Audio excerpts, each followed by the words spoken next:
The doctor's in the house. Thank you so much, Kat. We are talking about why does going to the beach make us so self-conscious? Naturally, we can't hide under layers and layers of clothes anymore. The time for exposing the truth is there. We were talking about tanning and why it is such a good thing for just slimming you down and making you look more toned and even.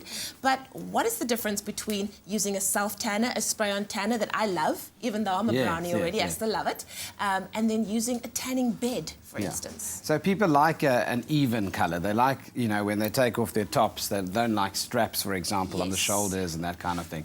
So understanding the different self-tanning agents are normally ointments or creams that you can apply. You even get the spray-on tans. And they contain a substance, most of them, or one that's approved by the FDA, called DHA, dihydroxyacetone, which allows the top layer of the skin to bronze for a short period of time, almost like caramelized sugar on the surface.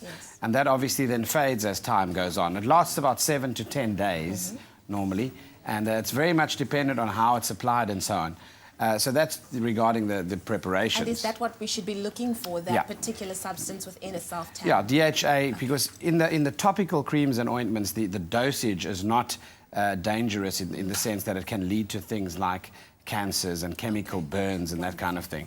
And that's been researched extensively by dermatologists. When it comes to tanning beds, however, there are a lot more risks involved and certainly a lot of disadvantages regarding triggering things like cancers due to the UV exposure.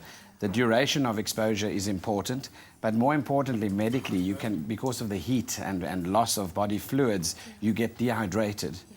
So that's also quite important to note. What is important to know about the other one, about the spray-on tans and the self-tanning agents, is inhalation is actually, you know, if it's sprayed in the air, wearing protective gear while it's done is the most important thing to prevent health complications. Inhalation and lung damage and that kind of thing, and the mucous membranes inside the mouth. And that's what people need to be aware of. Okay.